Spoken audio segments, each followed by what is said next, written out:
I don't have a good excuse, Your Honor. I don't have a good one. I've never done anything like this before. You are minimizing your behavior.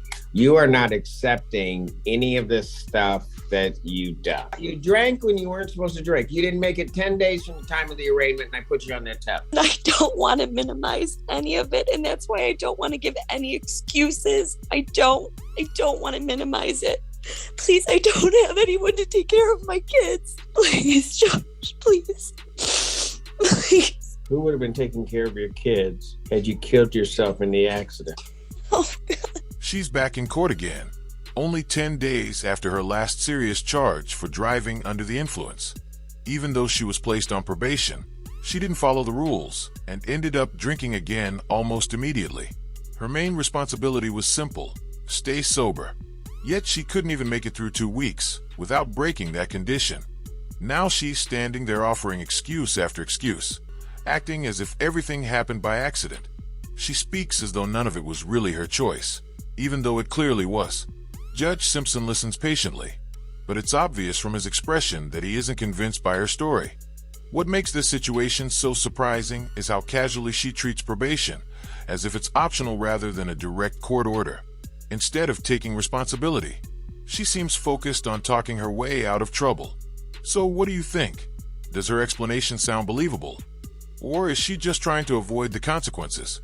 Let's take a closer look and see how this unfolds. Ms. Kresnak, if you could please state your name again for the court. Michelle Kresnak. And Your Honor, thank you for the opportunity to meet with Ms. Kresnak. We could address the bond violation first, if that's okay with the court? Yes. Yes.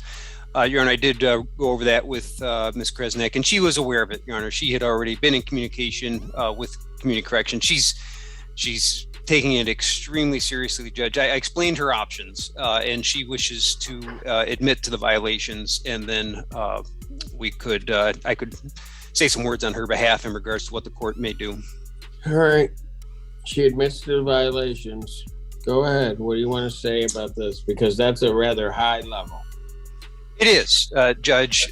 Fully recognize that. And as you can tell, Ms. Kresnik's taking this extremely seriously. She understands the court's concern here and the serious nature of it. What I would suggesting for the court to consider, as noted in the bond violation report, she's on a sober link. I'm asking the court to consider having her fitted with a scram tether. I want to know what happened. She admits to the violation. I want to know why this happened. Sure. Ms. Kresnak, you want to go ahead and address that with the judge? Which portion? I want to know what happened. Why did I have a positive test? It really sounds really stupid. I was at a barbecue and my son gave me a slush and I didn't know that there was anything in it. I know now, and I couldn't tell, probably because I've been so used to just drinking things. I don't have a good excuse, Your Honor. I don't have a good one. It's a poor one, and I told Miss Wild, and I didn't. I don't have an excuse. I just don't have one. I don't have an excuse. It's completely my fault and my responsibility. Oh, it certainly is. But I'm having a hard time believing that it was just one drink. One drink? No. He gave me 2 slushes. And you couldn't tell after the first one? Sir, it's embarrassing to say that maybe I just don't even I'm sorry, sir. Pardon me? You got to a .08. I understand. And I think that it's just because at this point, after so many years of just not even tasting it anymore.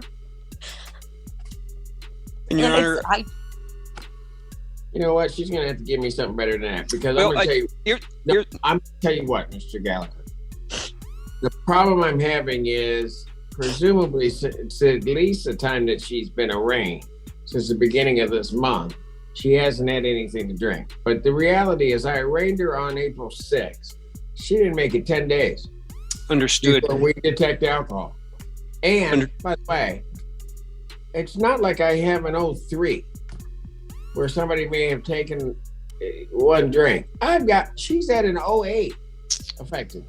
fully understand that, Judge. What I was going to suggest is if the court could order that she get involved with treatment, because I've been in communication with Ms. Kirby in regards to this, that may be advantageous to her in terms of possible resolution. No promises, of course, from the prosecutor, but... Before I'm going to order anything other than jail, she's got to tell me the truth about what was going on and what she was thinking, because I don't believe what she's telling me. That doesn't make any sense. So I'm going to pass it and give her an opportunity. I've been doing this for a little bit. I understand.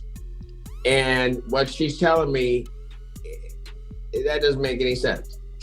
So I'll pass the matter. We'll call it up at the beginning of our what's that, 2 o'clock? 2 o'clock? Our 2 o'clock block, so she can think about what she wants to tell me. All right, so she's just stepped back into the private room with her attorney. And honestly, I'm really curious what explanation they're going to come back with, because so far, nothing she said adds up. The story she's been telling doesn't line up with the situation at all, and it's hard to see how they plan to fix that. Her probation terms were very clear and straightforward. Don't drink and don't use any substances. Yet here she is again just 10 days later, back in court for doing the exact opposite. There's really no clever way to explain that away, no matter how you try to frame it.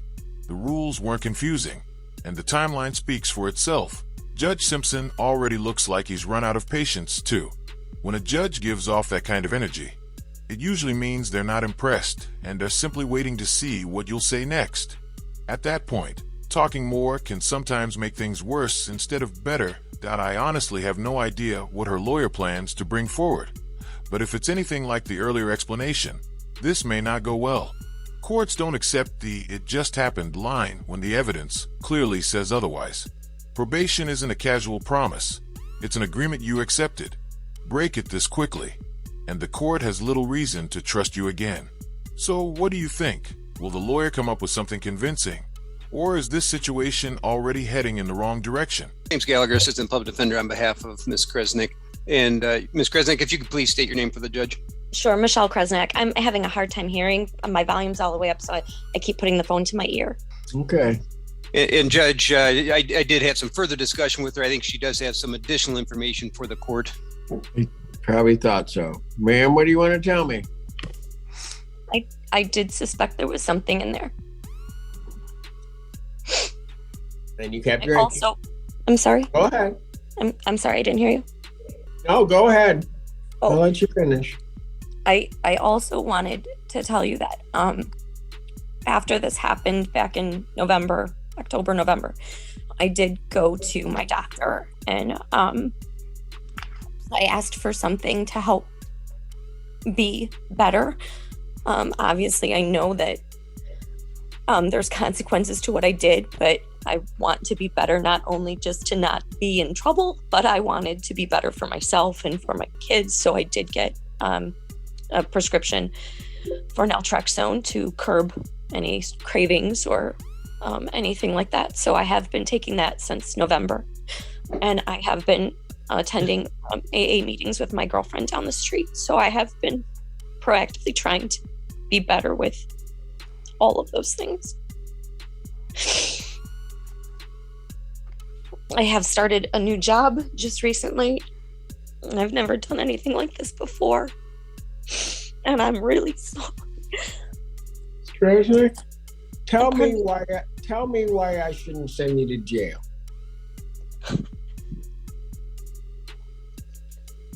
Because I am so very sorry, and I don't want to have anything to drink. I don't want to have anything. And I'm very committed to this sobriety and to being a better person. Not, like I said, not just because I'm afraid of getting in trouble, even though I am, but I proactively want to be better for myself. And it really is something that I am taking very seriously. So I have 2 kids. If that's true, why did the 16th even happen? I'm sorry, I can't hear you. If it's true you're taking all of this seriously, why on the 16th did this incident happen? I wish I had a good excuse for it. I just don't. I don't want to excuse any of that behavior. I don't want to make any excuses for it.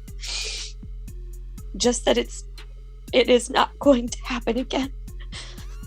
I can't make any sort of excuse. I can only just beg for some mercy. Krasnick, the problem is you had a chance. Just so that we understand what happened here. You correct me if any of it's wrong. Sure. So on the 16th, into the evening, you blow a .08. You're then supposed to retest every 15 minutes, and you didn't retest. Then even after that, at that point, quite frankly, Ms. Krasnick, this is the part that bothers me. You're caught. And then they ask you to come in for an ETG, and you don't show up. So I'm having a tough time believing that you're committed to anything. I understand that. I understand how the optics look on it. I really do. I have never been in trouble before. I don't do these things. I can't see anybody. What do you mean you can't see anybody? Oh, now I can see you. The screen went black. Tell you something, ma'am. I'm just going to try to make this as clear as I can. Now she switched to tears, but honestly, it doesn't feel convincing at all. This doesn't come across as true regret.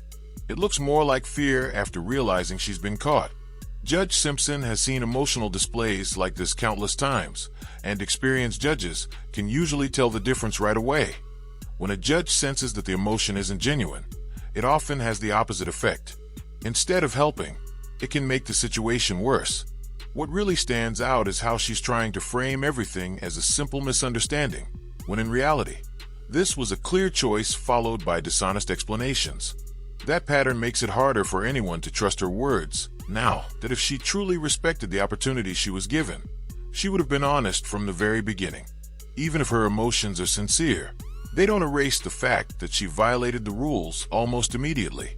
Probation is meant to be a second chance, not a test to see how far someone can push the limits. Courts offer probation to give people a chance to prove they can follow the rules and make better decisions.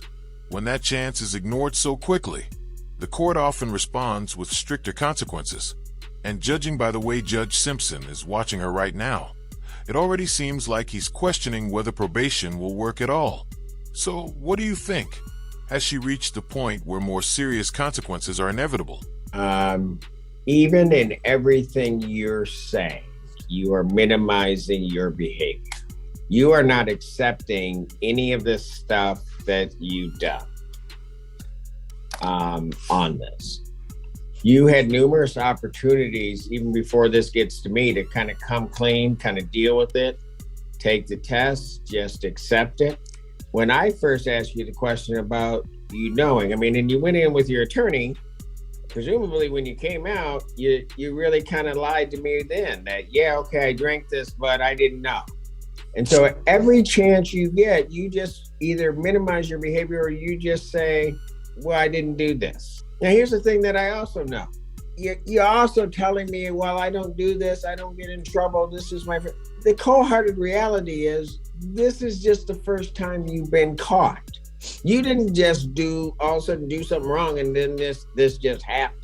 And so ultimately, you got to take all this seriously or not. You got your choice of what to do. I understand.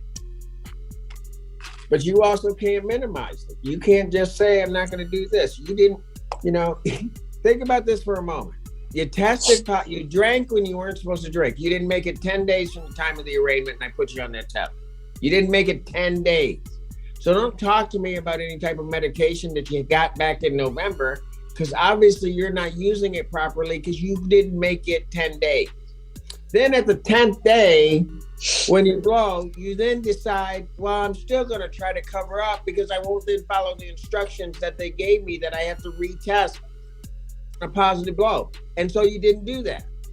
So then we also then give you the opportunity, God bless the people at Community Corrections, to then try to even deal with that. So you need to come in for an ETG. And guess what you do? This person that wants to deal with this, you don't show. And so this is just a series of mistakes.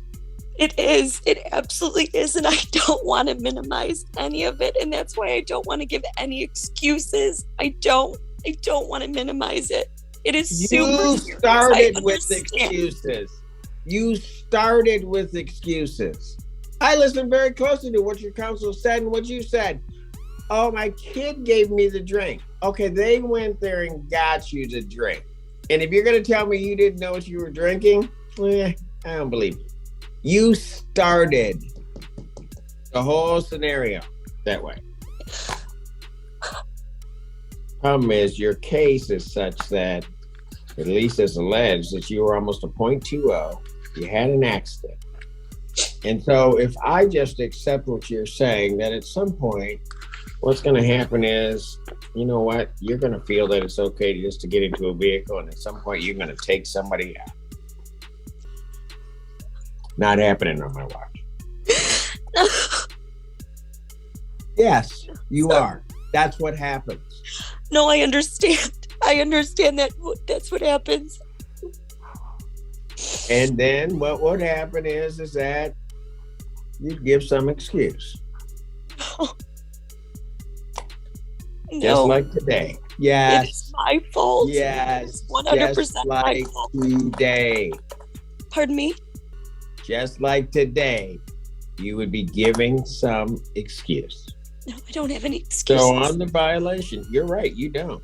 This moment really shows why Judge Simpson is known as one of the toughest, yet most fair judges on the bench. You can tell he doesn't need to raise his voice or lose his temper to make his point. Instead, he stays calm and controlled, and that quiet firmness seems to hit much harder than anger ever could. It sends a clear message that he's reached the end of his patience.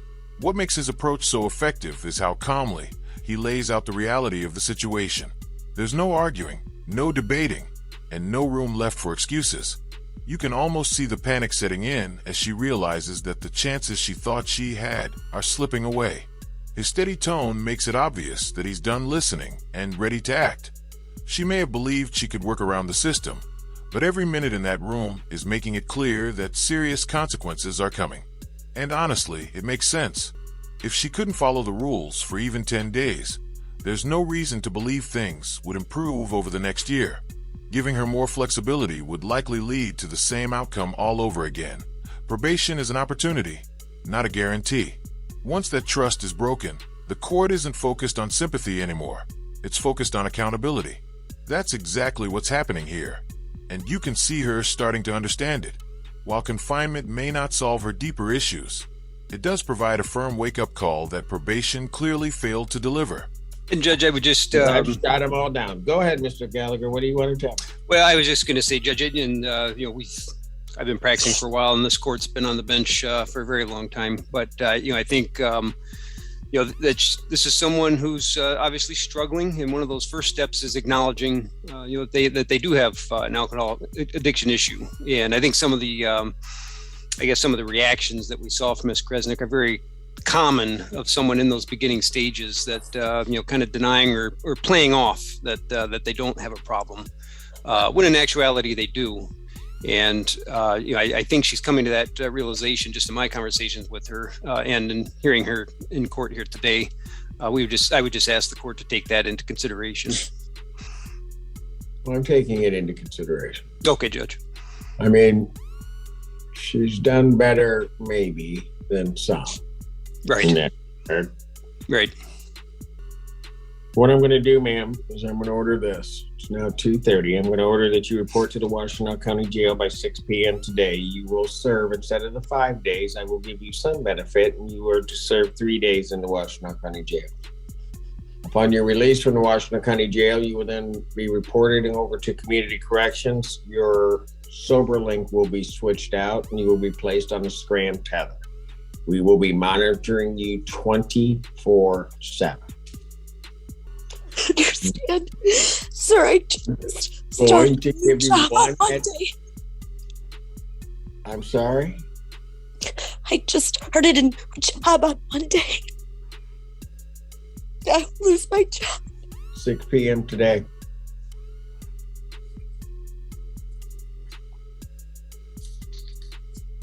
Understood, Judge. This matter will adjourn over. Please, I don't have anyone to take care of my kids. Please, Josh, please. Please. So, who would have been taking care of your kids had you killed yourself in the accident? Oh, God.